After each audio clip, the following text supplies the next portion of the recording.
And your spouse, Pastor Dorcas Rigathi, karibuni sana. Come on, let's stand up and just give them the honor that is due. Wonderful.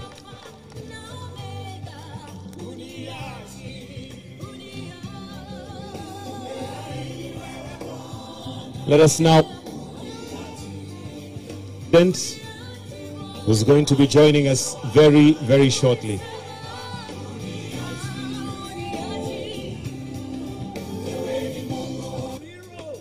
And I can see His Excellency the President.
Who is sitting, kindly let us stand up for the national anthem. Then after that we're going to have the East African anthem as we then wait to hear from there. So let's have the national anthem.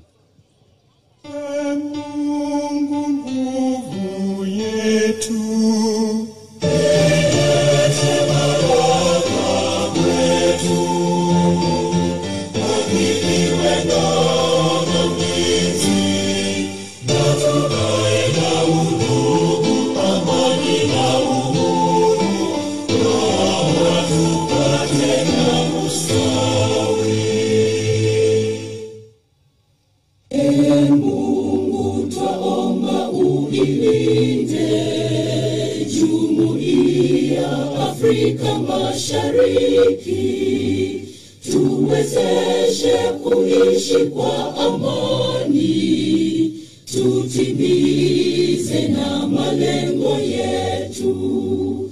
Jumuiya yetu sote tuilinde, tuajibike, tuimarike, umoja wetu ni nguzo yetu, idumu jumuiya yetu. Thank you.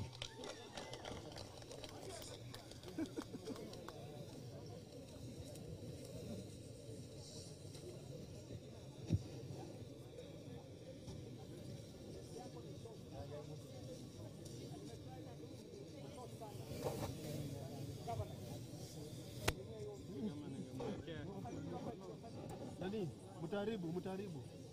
Hapo sawa.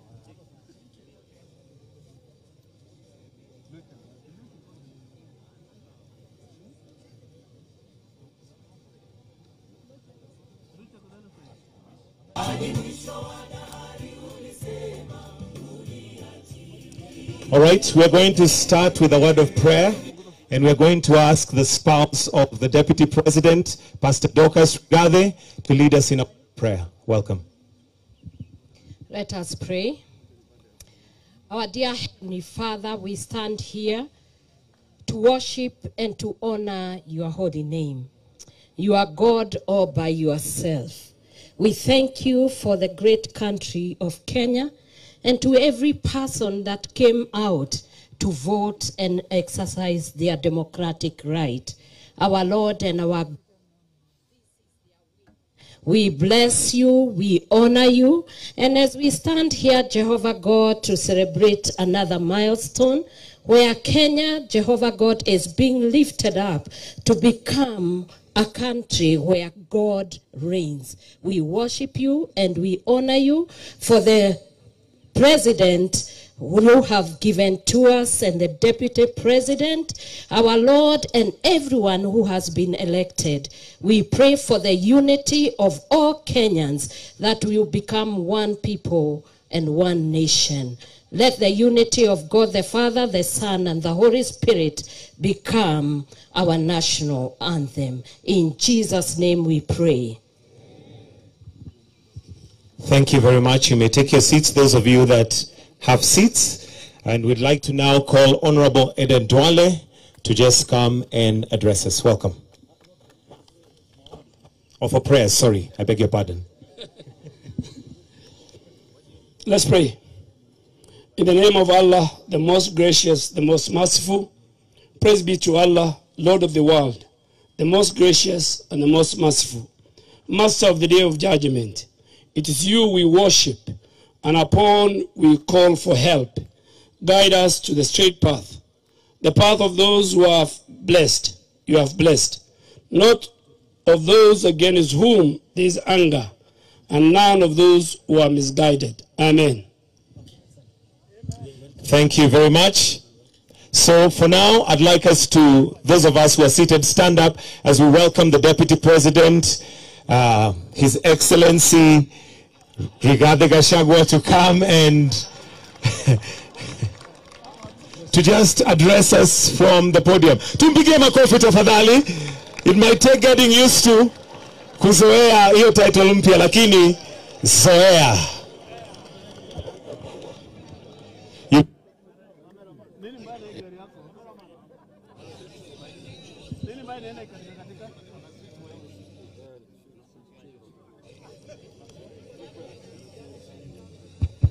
Your Excellency, the President of the Republic of Kenya, the one and only, Dr. William Samoei Ruto. Your Excellency, the First Lady of the Republic of Kenya, Mama Rachel Ruto. The first family, and all of us who are here today. God is good, and all the time. Do I have anything to say? Your Excellency, today is a great day for this country. It marks the beginning of the economic transformation of the Republic of Kenya.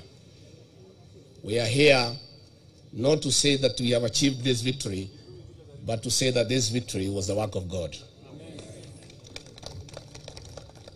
The rocks that were put in our path could not be lifted by a human being. It is all the work of God.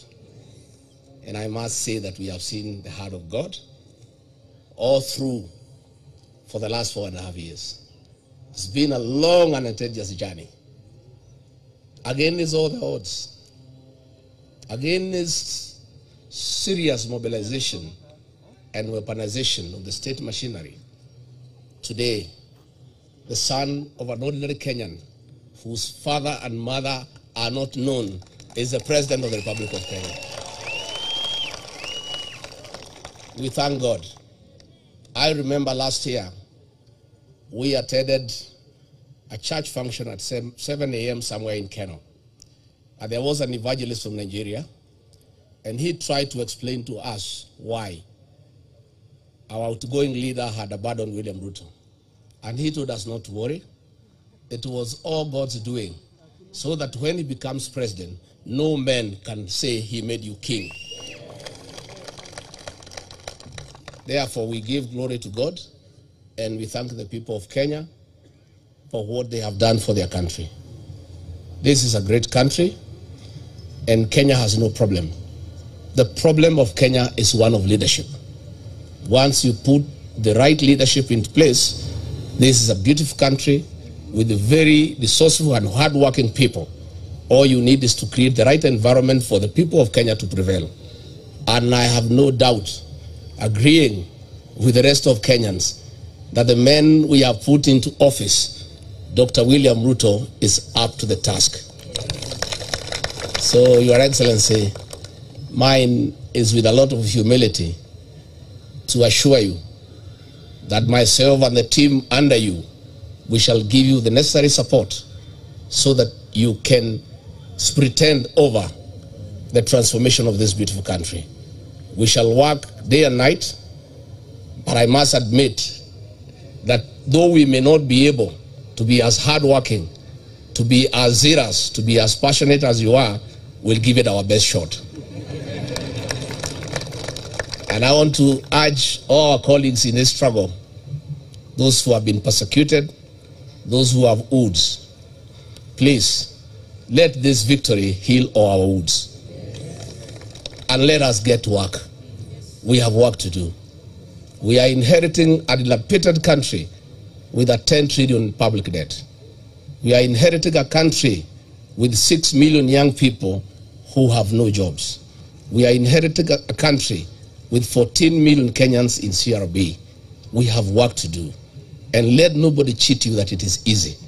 We have to work from day one. So let bygones be bygones, and let all those who are against us, we invite them to join us. We build this country together.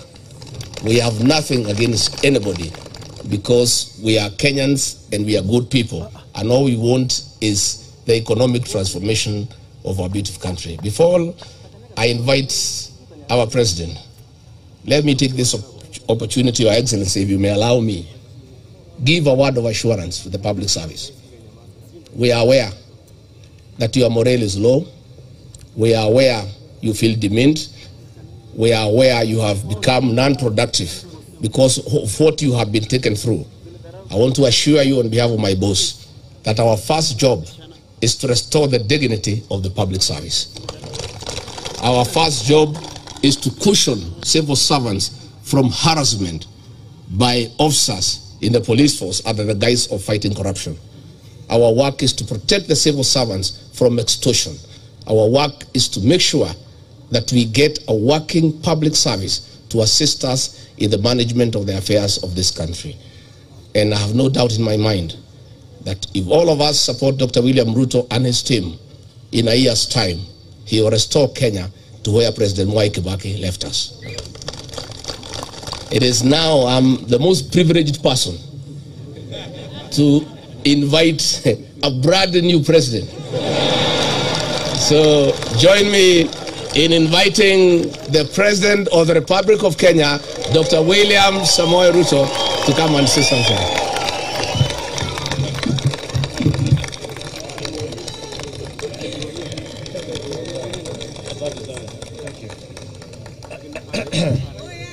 Asanteni sana. Tafadhali tuketi chini.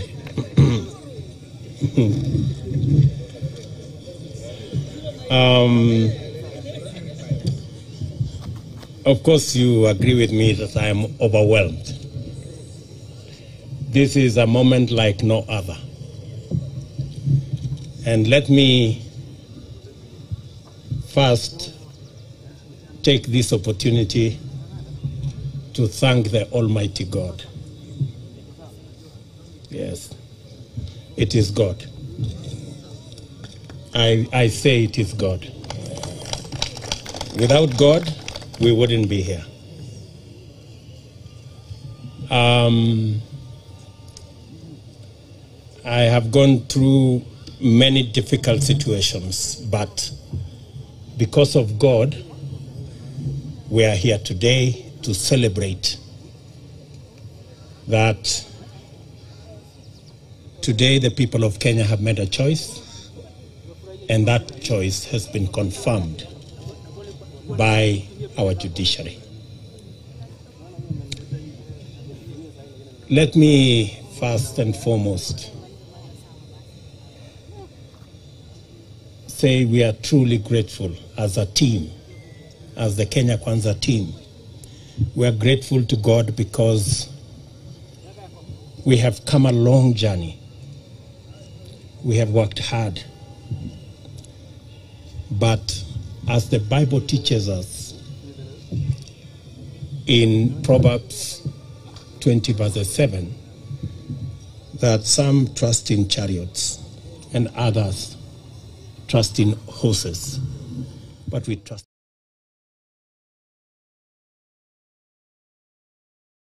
Waking up early, it is not the working long hours, it is the favor and the grace of God that has gotten us here. And we are acutely aware of that. Let me also, in a very special way, thank many people who have prayed for us, many people who have prayed for us from across the religious divide. Many people have prayed for us. In fact, I said on the day I was given the certificate, I said, we were prayed into victory. I want to thank many people who prayed across this country. Many people fasted. And we are truly, truly grateful. And I want to say to the people of Kenya and to those who have made effort to get us here, that we will not let you down. We will work hard and we will not let you down. Let me also, in a very special way, thank my friends, starting with my wife Rachel, who prays for me every day. Before I leave the door from that house behind me, she always holds my hands and prays for me. And my children,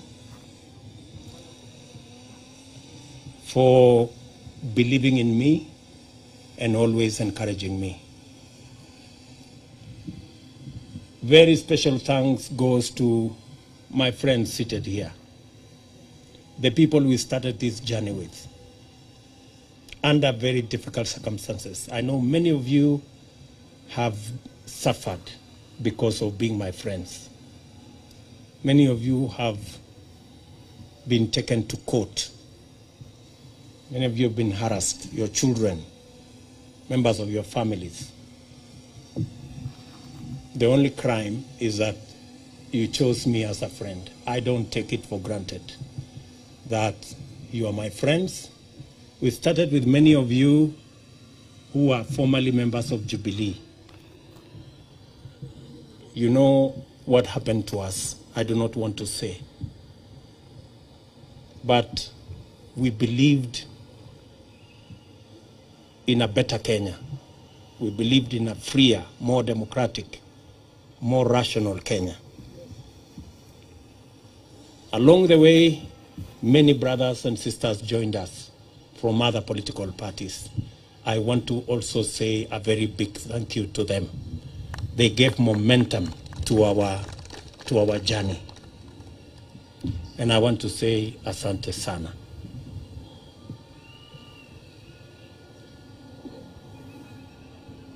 Let me also congratulate and recognize and appreciate the people of Kenya who believed in us. They went out of their way. Under very difficult circumstances, they believed in us. They listened to us. You know, the legendary Mama Mboga and Boda Boda guys, they are the heroes of our campaign. They defined this election. They were the embodiment of our quest for a better economy for our Kenya, for our country. The millions of Kenyans who believed in us. Today, by voting for me, the millions who woke up early to go and vote, they have not only voted for me, but they have opened doors and gates for their own children in every village, in every neighborhood, knowing very well that their children as well can become leaders, and every child is free to dream, and every child is free to aspire to any office, and working hard, believing in God, they can get wherever they want to go. I think my election opens possibilities for all our children, irrespective of their background, irrespective of where they come from, irrespective of their financial status. But this afternoon, with the unanimous decision of the Supreme Court of Kenya, our lengthy, suspenseful, and protracted election has come to an end. My fellow presidential candidates and I made our respective cases before Kenyans and submitted ourselves to their sovereign decision at the ballot. After the results of the vote were declared, it was taken up before the Supreme Court for scrutiny to make sure, beyond all doubt, that the will of the people had prevailed. The court returned its verdict, and I welcome it with tremendous humility. I salute the judges of the Supreme Court who have performed their duty with utmost fidelity to the Constitution. They listened to all parties, considered all issues, applied the law, and demonstrated their learning, impartiality, and patriotism. Their professionalism has elevated the stature of the judiciary, enhanced the place of petition process in legitimating election results as the true reflection of the people's decision, and afforded the nation an opportunity to reflect. It also afforded the nation an opportunity to debate and to come to terms with the implications of the last general election. I do not take this for granted, and I thank the judiciary in general and the Supreme Court in particular for staying strong as the shining beacon of constitutionalism and the rule of law, even in the most daunting of circumstances. And you know what I mean. The Supreme Court scrutinized, examined, and dissected and tested the declaration of the Independent Electoral and Boundaries Commission against the high standard established by the Constitution. The decision vindicated the Commission's effort to go all the way and deliver an election that exceeded public expectation and fully met the constitutional threshold of a secure, transparent, free, fair, and accountable election. The return of a unanimous decision on all the 9 issues confirms the fidelity of the IEBC to both the law and the Constitution. I therefore commend the Commission for their noble achievement at tremendous and regrettable cost to serve the people of Kenya by ensuring that their sovereign will is upheld. As I do that, we are all aware that there are men and women who lost lives in this election when they shouldn't. There was blackmail, threats, intimidation, and all manner of attempts to subvert the will of the people. The IEBC stood firm. The judiciary has vindicated the IEBC. This appreciation takes us to the point of proper appreciation of the just concluded legal process. Many of our supporters were a little unhappy about the delay, and some might have been tempted to impute bad faith in the petitioners who they say They saw to be taking advantage of the law to frustrate their wishes as expressed through the ballot. A lot of this anxiety is the result of long-standing suspicion of national institutions, especially when political contestation is involved. The Constitution of Kenya 2010 has done a lot to create comfort in institutions and the rule of law, and we continue to make encouraging progress on the path towards becoming a higher trust society, standing fully on its constitution. It was therefore perfectly legitimate for the petitioners to go before the Supreme Court to have their questions answered, doubts assuaged, and fears allayed. By exercising their constitutional right to take advantage of opportunities to establish the truth, the petitioners tested the result and inscribed upon it the highest stamp of judicial, legal, and constitutional approval. Our electoral and judicial institutions have won, and the Constitution has asserted itself and prevailed. My esteemed competitors now have a credible basis on which to consider the outcome, and we are vindicated by the choice of the people of Kenya.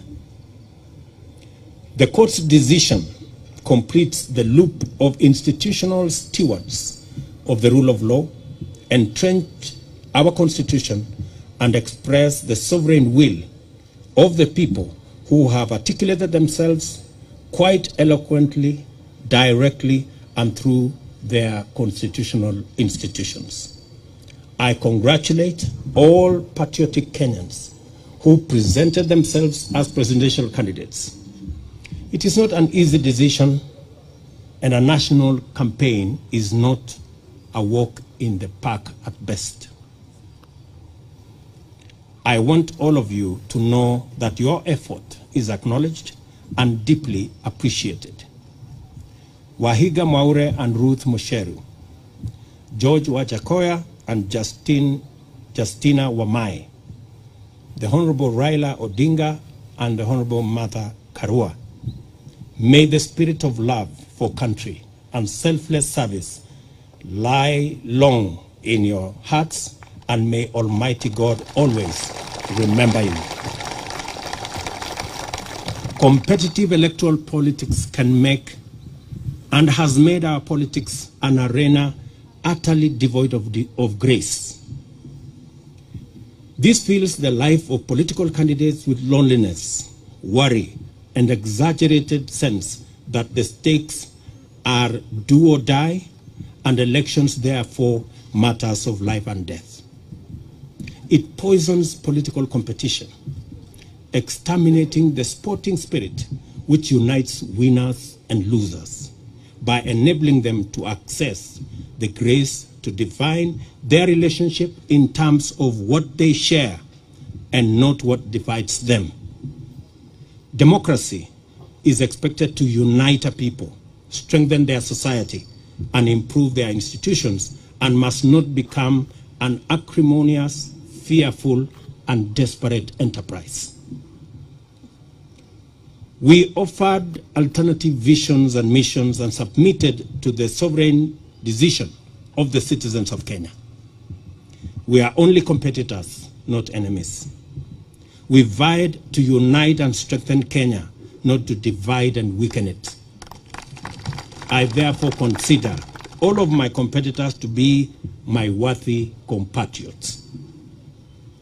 Kenyans are united in the quest for a better society that is kinder to its children, gentler on the vulnerable, respectful of their rights, and committed to serving them.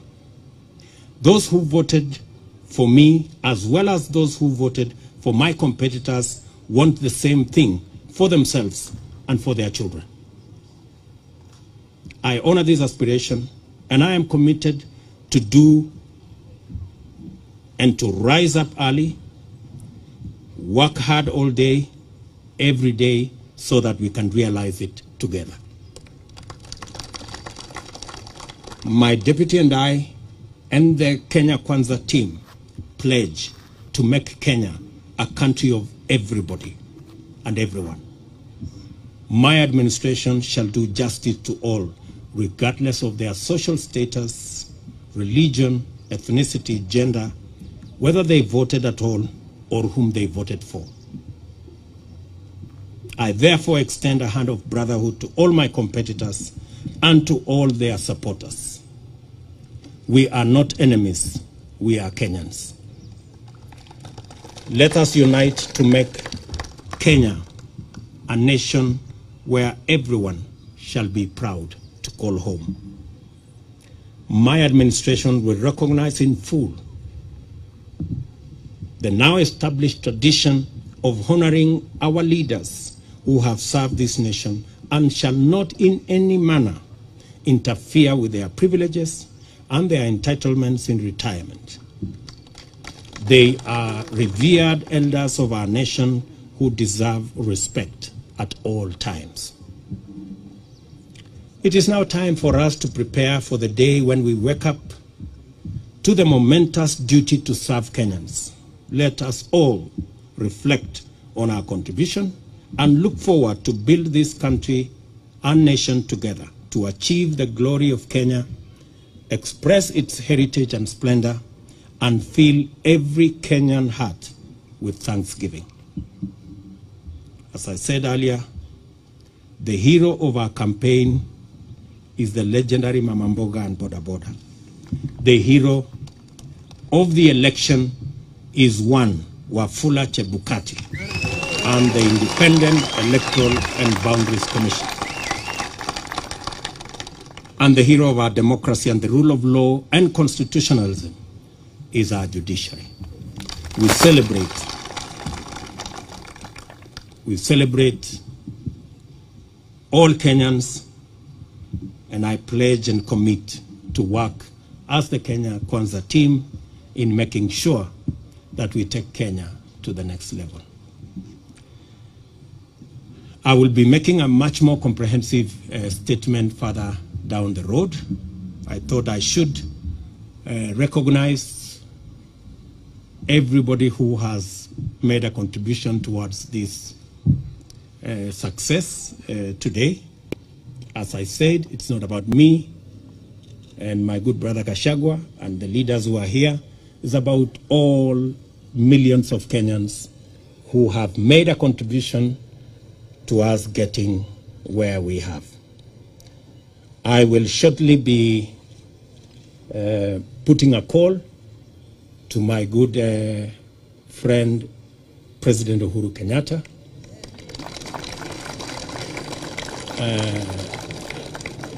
We have not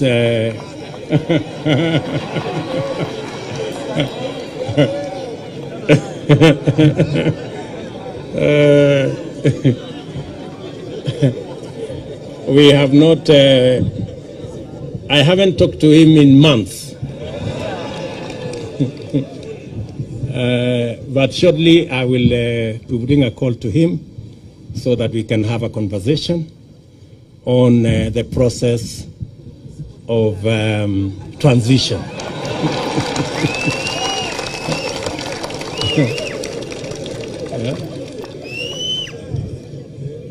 Yeah.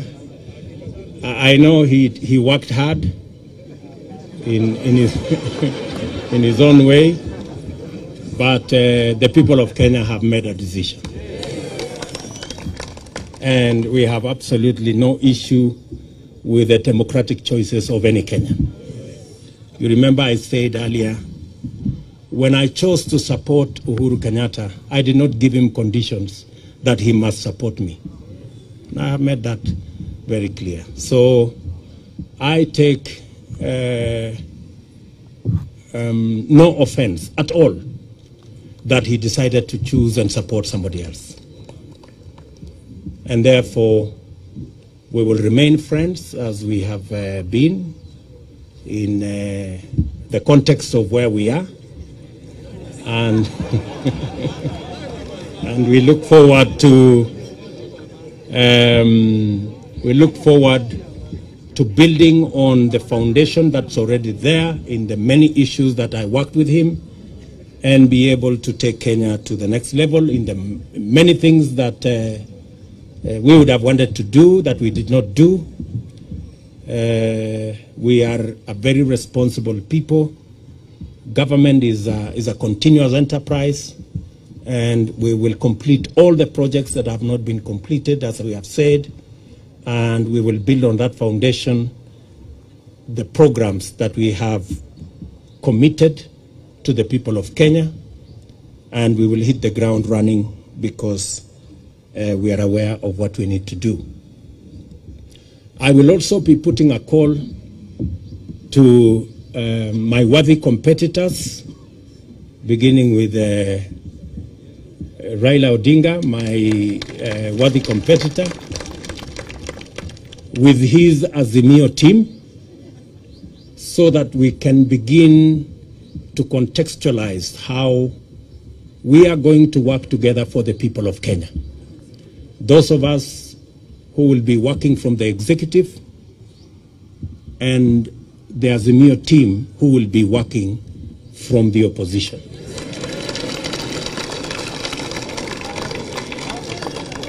And as I committed to the people of Kenya, I believe in the rule of law. I do not believe in the handshake stories.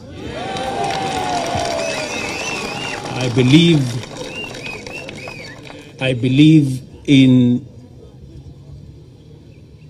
an accountable government held to account by a responsible opposition. That is how Kenya is going to move forward. And so I look forward to a conversation on how they will hold us to account and make sure that we deliver on the commitments that we have made to the people of Kenya, and public resources are put to good use in an accountable manner, and so that we can reap the benefits of what the people of Kenya have done in electing us into office. We will then be working with all the other people as we get down to doing what we committed to the people of Kenya that we do. I know there is huge expectation. Many people are texting me and asking, when is the Hustler Fund going to be launched? Many people are asking me, many farmers want to know when subsidized fertilizer will be available so that they can get on with the journey or with the business of growing food for us so that we can reduce the cost of living. Many farmers are asking when we are going to begin the journey on agro-processing and value addition. Many people across Kenya want to know when we are going to begin our housing program. I want to commit that as soon as we are sworn into office, in fact, beginning tomorrow, I will be working with the people in government offices so that by the time we get sworn in, we will have work to do and begin the process of implementing our plan. Let me say to all of you, I know many people have come here. I know many members of parliament are here, many governors are here, many senators are here, members of county assemblies. Let me take this opportunity in a very special way to recognize our legal team, led by Senior Counsel Fred Ngatia and Senior Counsel Kioko Kilukumi and Senior Counsel Kiragu, and of course my chief agent and team leader of the legal team, Professor Abraham Kidhure Kindiki. and all the senior lawyers here, let me not mention all their names. We had the best legal team anybody could assemble. And we are very proud of you, ladies and gentlemen. Thank you very much for protecting our victory and for doing your bit. I remember when I talked to them, I told them those of us who are politicians have done our bit. We handed over the baton to them, and I told them they should not drop the baton. And they brought it home in one piece, and we want to celebrate them. Tuwapige makofi jameni hawa moto. Let me also say, for good record, that these great men and women, our legal team, volunteered their services for free.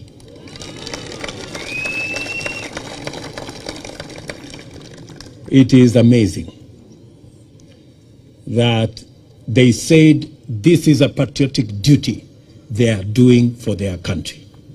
And they were going to donate their time, their intellect, their professionalism to make sure that they do that is what is right for Kenya. Ladies and gentlemen, I sincerely appreciate on behalf of the Kenya Kwanza team your sacrifice, your contribution, and your commitment to this journey. Asanteni sana. Of course, there are many volunteers.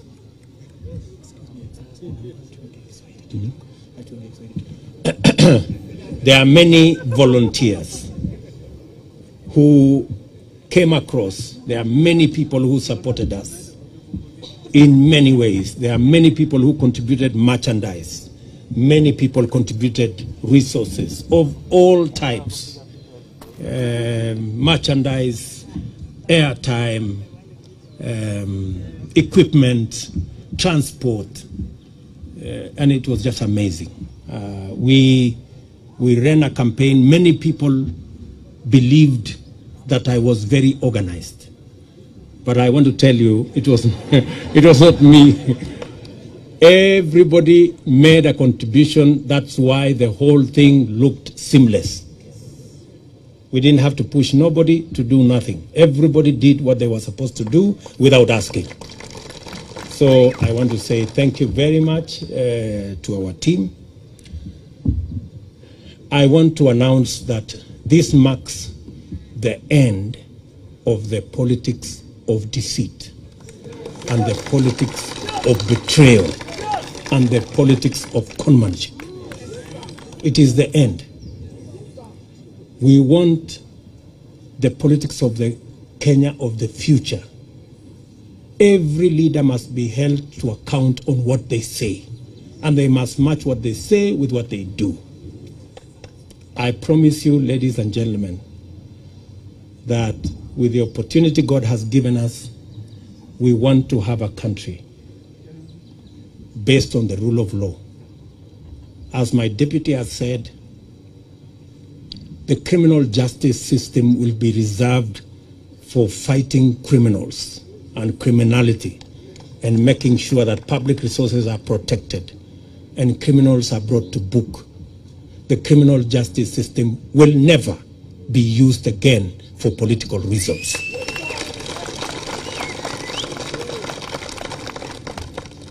Let me say it again. The criminal justice system will never be used again against those who have a contrary view, political view to ours.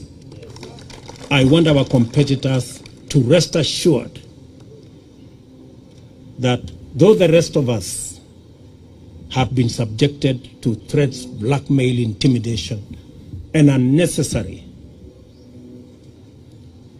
fights, I commit that under our administration, nobody will be vilified or victimized or prosecuted for holding a contrary political view from ours.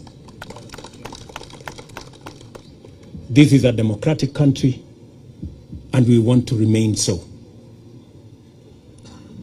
Our competitors have nothing to fear, like the way many of our supporters have had everything to fear for being our friends or for holding a contrary view from those who wielded power. So, and as I have said, we will respect our President, Uhuru Kenyatta, in his retirement.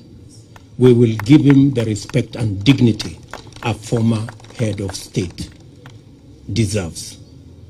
We are honorable people. We are not petty, and we are not jealous. He has done a good job, and he will have his place in the history of Kenya.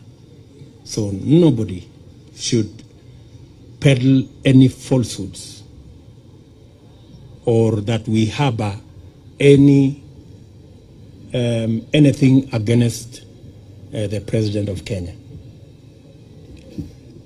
When our good friend Raila Odinga retires also, we will give him the respect he deserves as a Kenyan leader who has made a huge contribution to the democracy of our nation, and every other leader that deserves respect.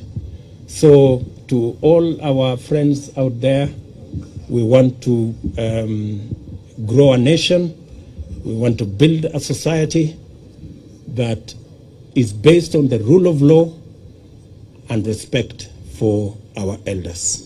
So let me leave it there for now. The rest of the things we are going to say, I will take maybe 1 or 2 questions so that we can conclude this press conference. Na nitasema kwa Kiswahili, nitajibu maswali kwa Kiswahili. Sisi tumekubaliana? Kama mnataka niseme Kiswahili kidogo, nimesema ya kwamba kwa niaba ya team ya Kenya Kwanza tunamshukuru Mungu kwa sababu ya kutupatia ushindi. Hii ushindi si ya William Ruto na Gachagua, ni ushindi wa mamilioni ya Wakenya walioamka asubuhi na mapema kupiga kura ili hata na watoto wao waweze kupata nafasi ya kuwa na ndoto ya kuwa viongozi katika taifa letu la Kenya. Nimesema vile vile ya kwamba tunawashukuru wale wote, hasa IEBC ambayo ilisimamia uchaguzi katika taifa letu la Kenya.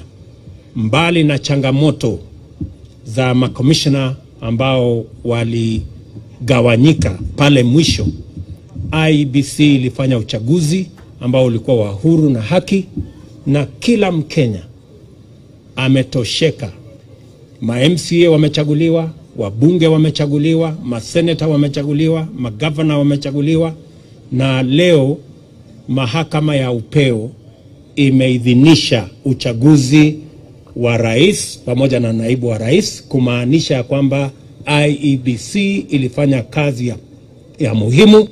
Na nimesema shujaa wa uchaguzi huu ni Wafula Chebukati na makamishna waliohakikisha ya kwamba uchaguzi huu haujapatilishwa na watu ambao walikuwa na njama ya kuharibu uchaguzi wetu.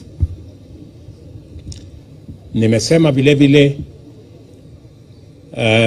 tutapata nafasi kama viongozi kuongea na rais wetu ambaye anaenda kustaafu ili tuweze kupanga mambo ya kukamilisha succession kwa njia na taratibu ambaye iko na heshima.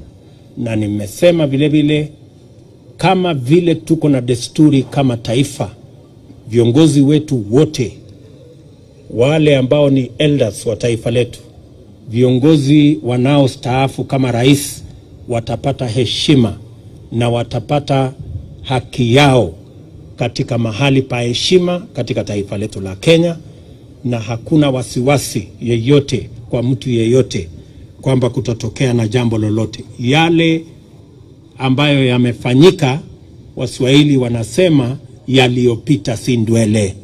Tugange yaliyomo na yajayo, na hivyo ndivyo tutakavyofanya. Tumekubali vile vile ya kwamba kamwe criminal justice system katika taifa letu la Kenya haitatumika kuendesha mambo ya siasa katika taifa letu la Kenya. Wanasiasa wote wako na huru wa kuwa na msimamo tofauti ya kisiasa bila ya kujali ya kwamba watashurutishwa, watalazimishwa, watafunguliwa mashtaka yasiyo na maana. Hiyo haitafanyika katika taifa letu pale tukiwa viongozi katika taifa letu la Kenya. Wananchi wengi wameangaishwa, wamesumbuliwa,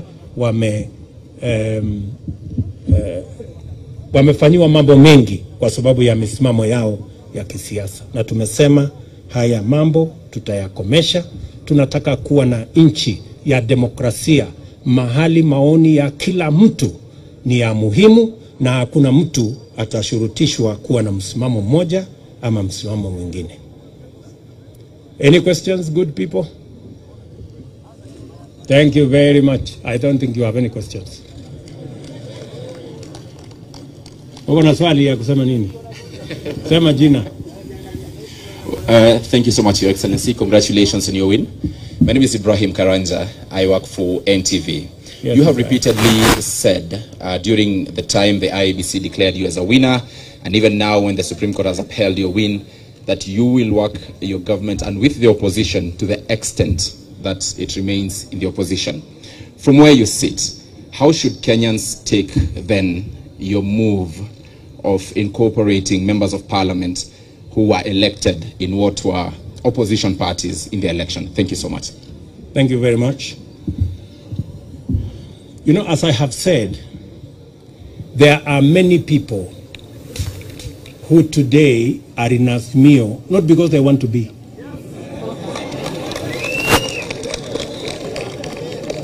We have many people who are forced, blackmailed, threatened into belonging to Azimio. There are many leaders. If many of these leaders, if they tell you their stories, they are horror stories. Many of them were told, if you don't join Azimio, this court case, KRA will be brought on you, and many other threats. And that's why I said the other day, our good brothers, competitors on the other side, they have to really think of how to take their coalition into the future now that they don't have the instruments of blackmail, threats, and intimidation. Because they have built their coalition using force and blackmail. And you know, this is a country, a democratic country, and you cannot force anybody to make political choices they don't want. Imagine even a law was passed that makes people prisoners of a certain coalition. That once you sign a piece of paper here, and they make sure you sign that piece of paper at night when the lights are switched off. And then you are told, once you sign, you cannot leave.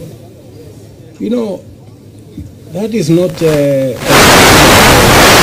we all want to belong to. So there will be people who will want to join Kenya Kwanza, and you know, a majority of the people who have decided to come and join Kenya Kwanza actually were people who we were together before. They were just boxed into a corner, threatened, blackmailed, and told they must belong to a different formation.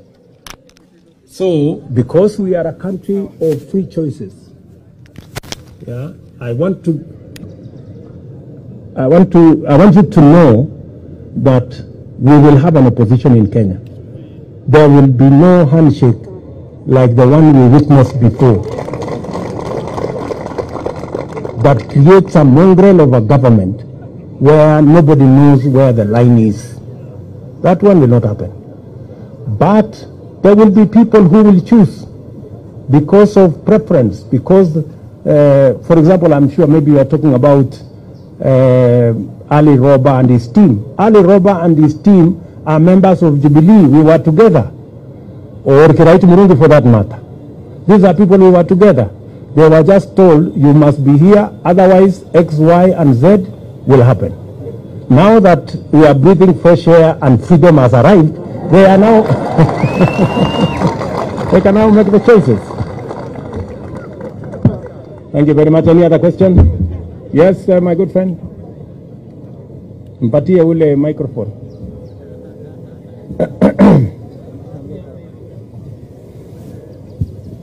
Congratulations, Sir President William Ruto. Asante. My name is Kevin Mihona from Mwangaza TV. Yes. Your Excellency President, there are young men like us who had some different thought about the verdict of this ruling with the court.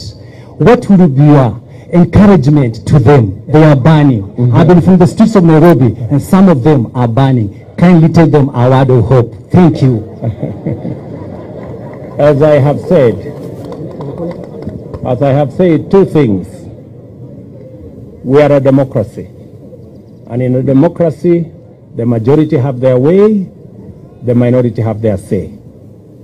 Number two, I have said here, the administration we are going to run is the administration that is going to serve all Kenyans, irrespective of whether they voted at all or whoever they voted for. We are going to serve the people who voted for us and those who did not vote for us, because we are going to run the government of Kenya. And the government of Kenya is going to be the government of Kenya for all Kenyans. So they have absolutely nothing to worry.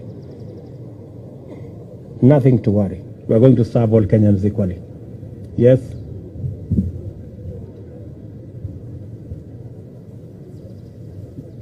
Mr. President, congratulations. Thank you. My dream was to be a professional footballer, but I had to kill that dream.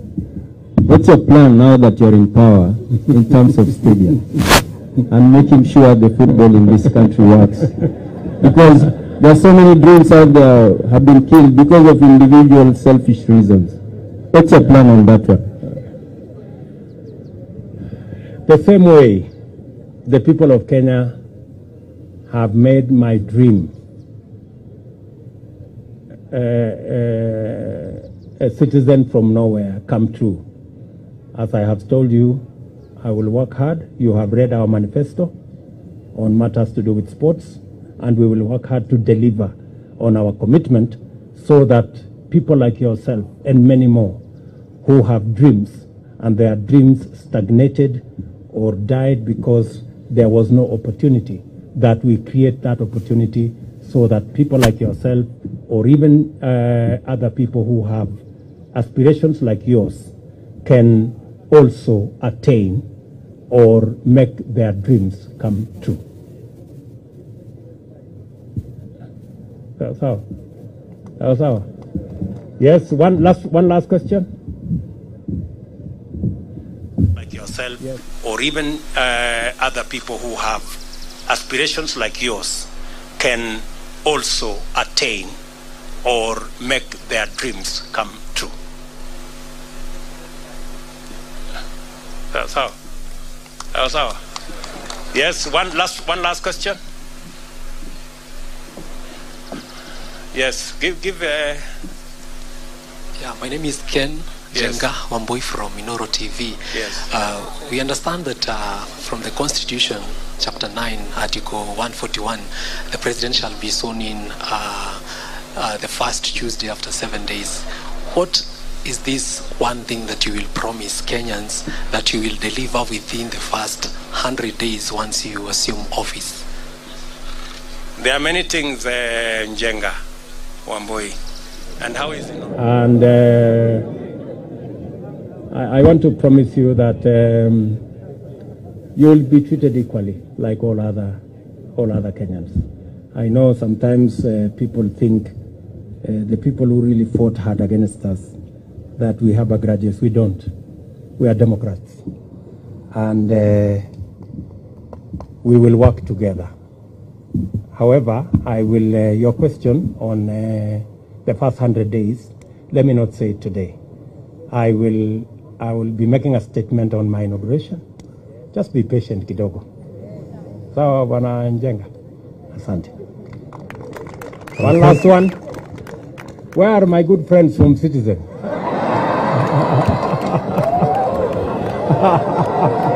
Citizen.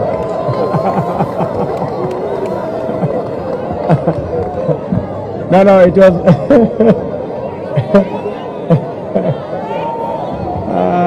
Citizen. Where are they? Hawako? No, it's okay.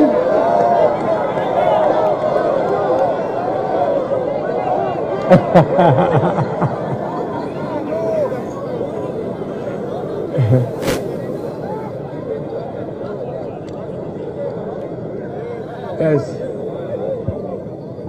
Congratulations on your win, Mr. President. Thank you. My name is Brenda Wanga from Citizen TV. I know you have said you will give a comprehensive statement a little bit later on what you intend to do in your first 100 days. You've said that in your manifesto before, but I know most of us are quite concerned and would like to know what your plans are in regards to fighting graft. That has been quite a big issue during this campaign. Thank you. Thank you very much. Thank you very much. I think it's a fair question. And how is my good friend Leto, by the way?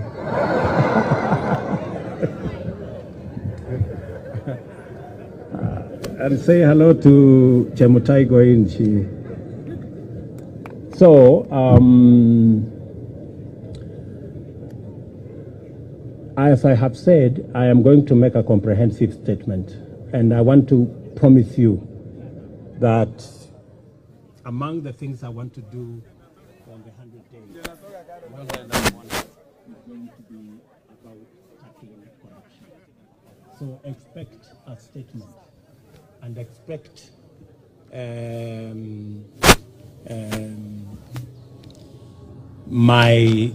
there are two things that I said in the manifesto. Number one is the judiciary fund, and number two is to have an accounting officer for the police and the entire criminal justice system, so that they will never depend again on resources from the office of the president. They will have their own independent budget and an accounting officer, so that they can go after anybody that is involved in graft or in wastage or in theft without getting permission from the office of the president. We will treat those institutions as the Constitution expects us, as independent institutions. But I'm going to make a statement about on that, or as among the things that will be in my 100 days to do list. Sawa, very good. Otherwise, I think we can leave it there for today. Mimi nataka ni waambie asante sana for coming, all the good friends from the media. Thank you very much. We're going to be sharing information with you as often as we can. And I am just requesting that let's put the campaign behind us and let us look into the future together. We may all have supported different candidates, but the people of Kenya have made a choice. Sindio? Sasa tujipange tu kwenda mbele pamoja. Bas, asanteni sana na watakia baraka ya Mungu. Thank you.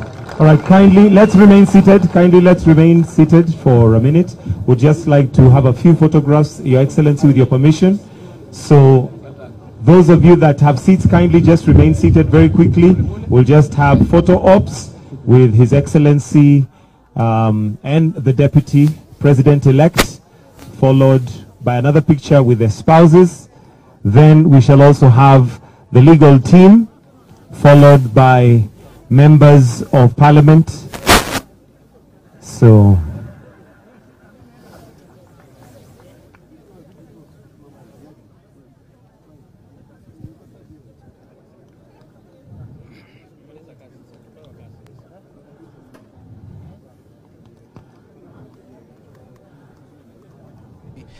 delving into that much with my colleague Ray Gina Manyara. We are also joined by Advocate of the High Court Gibson Gisore and a constitutional lawyer Henry Kurauka.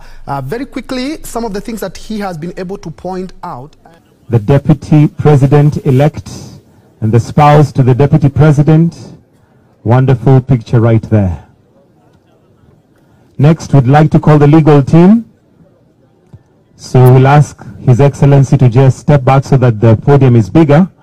We'll have the legal team to have the next picture.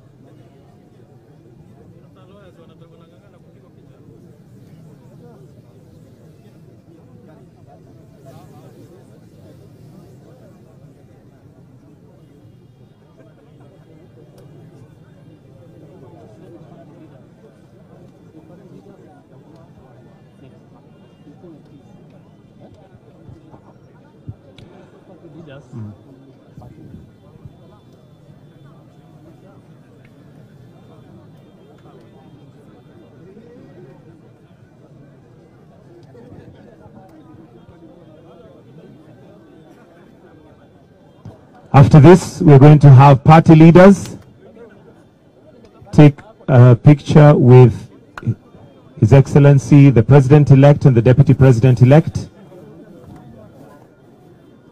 Kindly, legal team, resume your seats. Party leaders, party leaders, party leaders. Then it will be followed by governors. The next picture after that will be governors.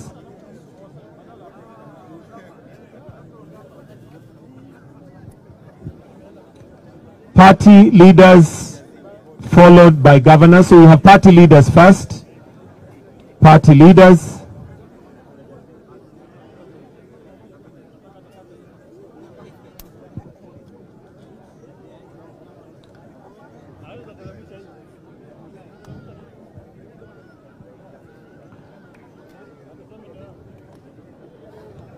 Party leaders. Then next we're going to have governors. Governors will follow in tow.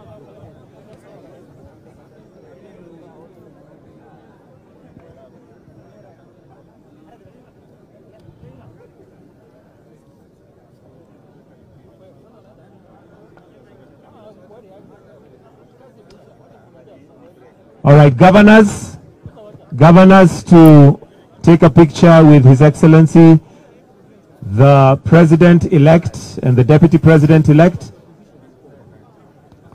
Governors, please, would like to do this quickly, tafadhali. To redeem time, governors, kindly. Governors. After that, we will follow that with members of parliament.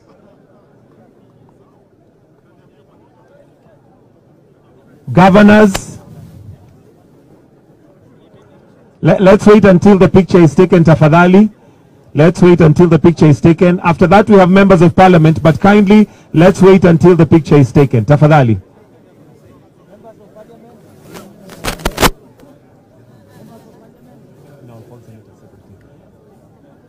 Members of parliament.